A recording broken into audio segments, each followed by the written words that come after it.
Good morning friends, welcome to our official YouTube channel of Hasmukh Goswami College of Engineering. I am Juhi Karli. My topic is Geotechnical Engineering and subtopic is Consistency Limit. Last topic में हमने बात किया था soil classification के बारे में और हमने देखा था कि सॉइल क्लासिफिकेशन दो टाइप से होता है, ट्रांसपोर्टेशन बेस्ड और होता है पार्टिकल साइज बेस्ड। और पार्टिकल साइज बेस्ड में हमने देखा था कि क्ले, सिल्ट, सैंड और ग्रावेल ये टाइप के कुछ सॉइल्स होते हैं। तो उसमें जो क्ले और सिल्ट होता है उसको हम बोलते हैं फाइन ग्रेन सॉइल, और सैंड और ग्रावेल होता है उसको हम बोलते हैं कोर्स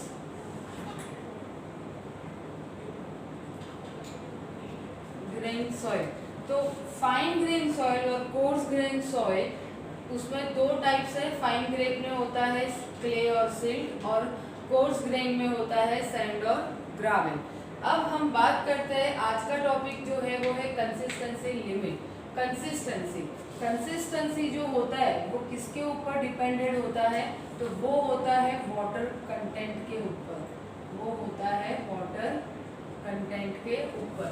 वाटर कंटेंट जो होता है, अब वो आप बताइए कि इसमें चारों में से किसमें ज़्यादा होता है? तो वाटर कंटेंट ज़्यादा होता है क्ले के अंदर। क्ले के अंदर सबसे ज़्यादा वाटर कंटेंट होता है और उस वजह से हम क्ले को कौन सा सॉइल बोलते हैं? सैचुरेटेड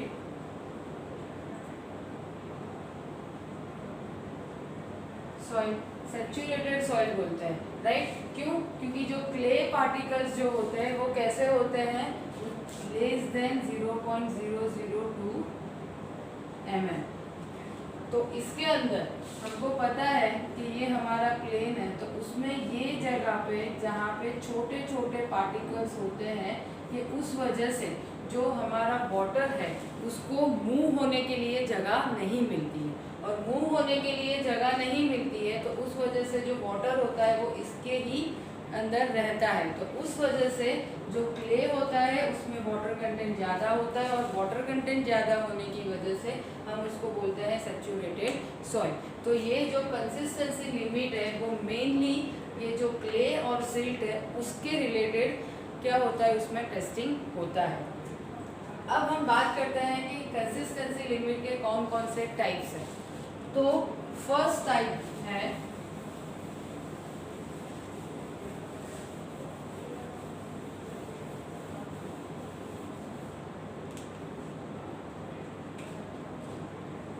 फर्स्ट टाइप जो होता है वो होता है लिक्विड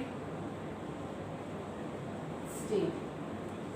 सेकेंड टाइप जो होता है उसको बोलते हैं plastic state. Third type semi solid state. Fourth type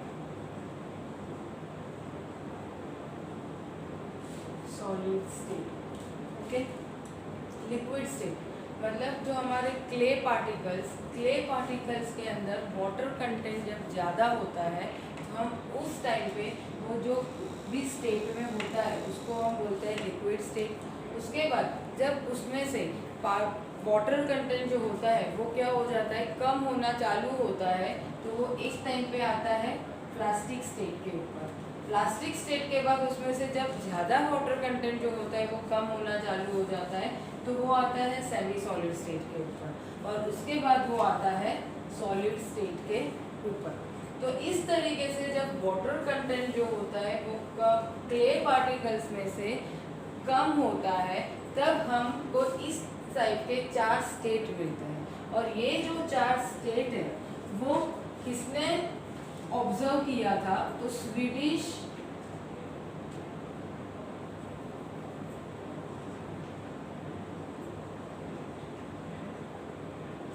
agriculture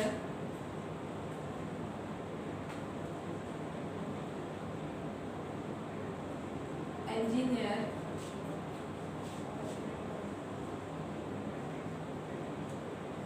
एटरबर्ग। Swedish agriculture engineer Atterberg ने सॉइल के अंदर ये 4 जो स्टेट है उसको ऑब्जर्व किया था और उस हिसाब से उसने ये 4 स्टेट के अलग अलग नाम दे दिए। अब हम बात करते हैं कि ये जो 4 स्टेट है उसको हम ग्राफिकल वे में रख के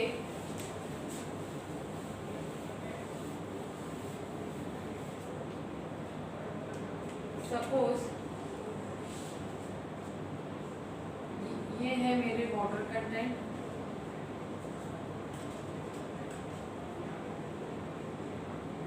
और यहाँ पर है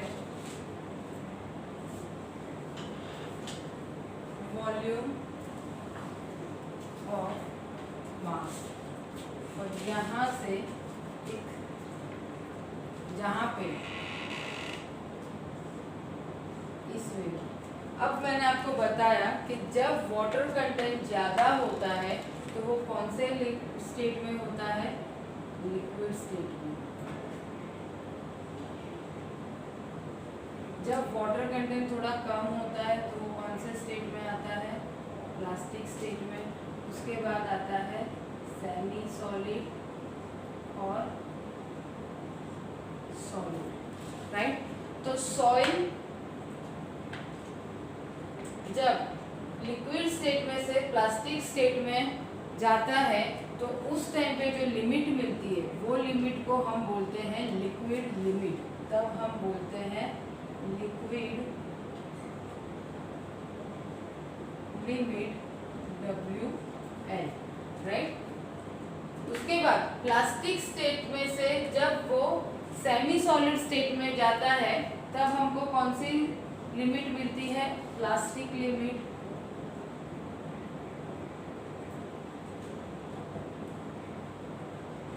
और उसके बाद जब वो सेमी सॉलिड स्टेट में से सॉलिड स्टेट में जाता है तब हमको मिलती है shrinkage limit.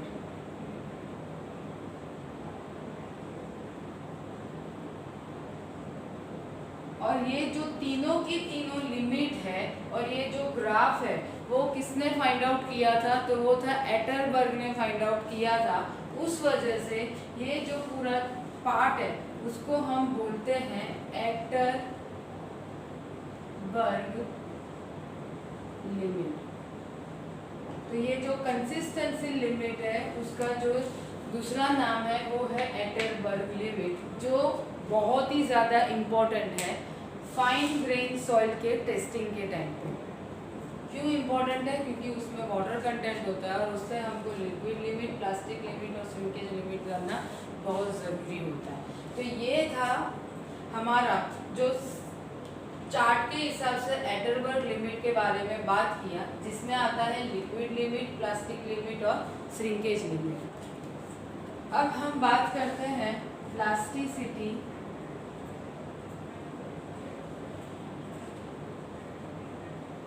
Index. Plasticity index को हम बोलते हैं IP। ये क्या होता है, तो it's the difference between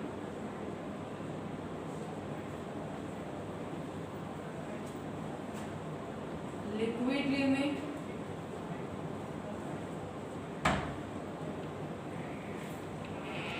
and plastic limit. मतलब कि IP is equal to WL minus WP। Okay, ये हमारा था प्लास्टिसिटी इंडेक्स। ये प्लास्टिसिटी इंडेक्स जो है it's a very very very important term for the soil classification. कैसे, तो हम उसके बारे में बात करते हैं। हमने देखा था हमारा जो सॉइल जो था उसके जो टाइप्स देखे, उसमें हमने देखा क्ले, उसके बाद आता है सिल्ट, उसके बाद आता है सैंड, उसके बाद आता है ग्राविट, राइट। अब हम क्ले जो है उसको हम प्रीफिक्स के तौर पे, प्रीफिक्स मतलब कि आगे, उस पर हम लेते हैं C। सिल्ट है उसको हम लेते हैं M, सैंड को S और ग्रावेल को लेते हैं G। ठीक है, ये हमारा एक डिनोट हो गया, सी सिल्ट एम, सैंड एस और ग्रेवल जो है वो जी। अब हम बात करते हैं हाई, मीडियम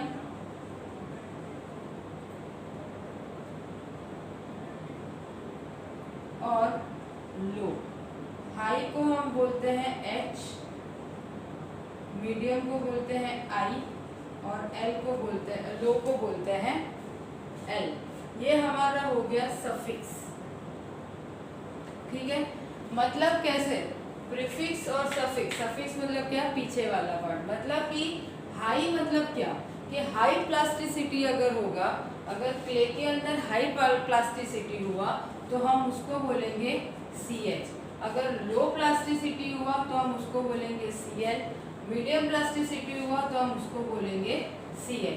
उसी तरीके से सिल्ट जो है उसको अगर हाई प्लास्टिसिटी मिला तो हम बोलते हैं MH, मीडियम मिला तो Mi और लो मिला तो हम उसको बोलते हैं Ml।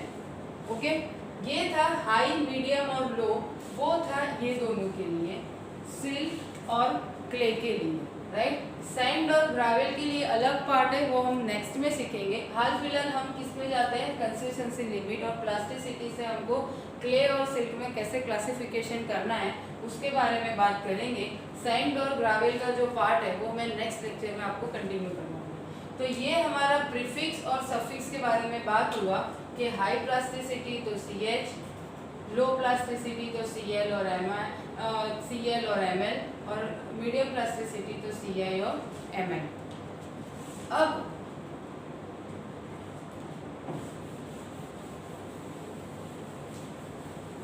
हमको ये जो वैल्यूज जो है वो कैसे मिलेगी तो उसके बारे में हम देख लेते हैं।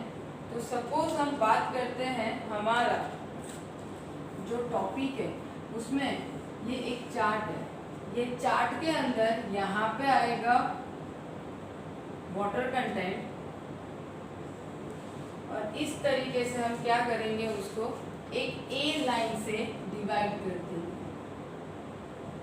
ए लाइन से डिवाइड कर देंगे। और ये जो ए लाइन जो है उसके ऊपर जो प्लास्टिसिटी का जो प्लास्टिसिटी इंडेक्स है उसका जो फॉर्मूला है वो इस तरीके का है, WL माइनस 20, 0.73 WL माइनस 20। ये है किसका, ए लाइन प्लास्टिसिटी इंडेक्स का इक्वेशन। अब इसमें जो ए लाइन के अबाव होंगे वो होंगे हमारे क्ले पार्टिकल्स और ए लाइन के जो बिलो होंगे वो हमारे होंगे सिल्ट पार्टिकल्स। मतलब कि CH, Cl और Ci और सिल्ट पार्टिकल्स में आएगा MH, Ml और Mi। हमने ये फाइंड आउट कर लिया कि ए लाइन के अबाव होगा वो क्ले होगा और ए लाइन के नीचे होगा वो क्या होगा, हमारा सिल्ट। अब हमको फाइंड आउट करना है कि ये हम H, L और I वो हम कैसे फाइंड आउट करेंगे। तो इसके लिए हम क्या करेंगे, हमारा जो प्लास्टिक सिटी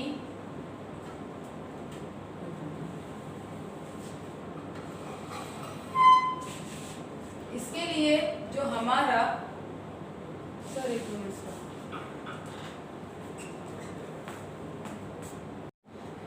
अब हम ये जो H, L और I जो है हम वो कैसे फाइंड आउट करेंगे, तो वो हमको मिलेगा हमारा जो लिक्विड लिमिट है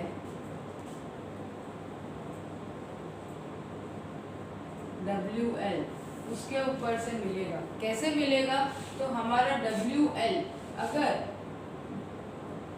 less than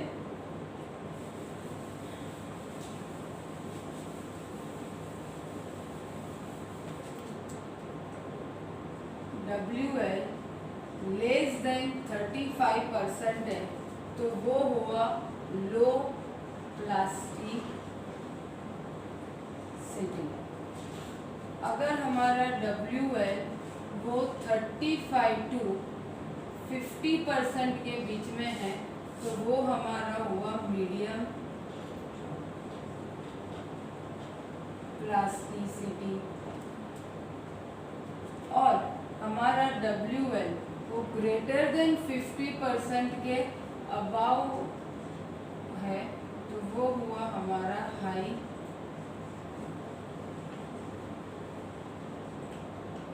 plasticity. Okay, less than 35% तो लो प्लास्टिसिटी, 35 to 50% मीडियम प्लास्टिसिटी, और ग्रेटर देन 50% तो हाई प्लास्टिसिटी। अभी इससे हमको मिल गया हमारा L, I और H, राइट। एक हम एग्जाम्पल देख लेते हैं छोटा सा, ताकि आपको ये जो सारी बातें हैं वो क्लियर हो जाए। कैसे है, तो सपोज एक हमने लेबोरेटरी टेस्ट किया, और वो लेबोरेटरी टेस्ट में हमको मिला कि हमारा जो लिक्विड लिमिट है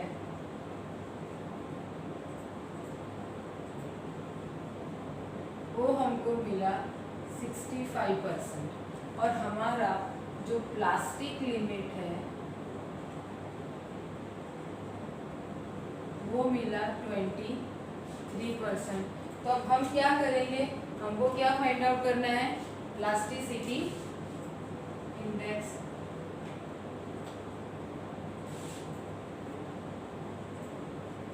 वो भी कौन से वाले, एक तो IP is equal to WL minus WP, जो हमने देखा था कि difference between liquid limit and plastic limit, और दूसरा जो है वो आएगा A लाइन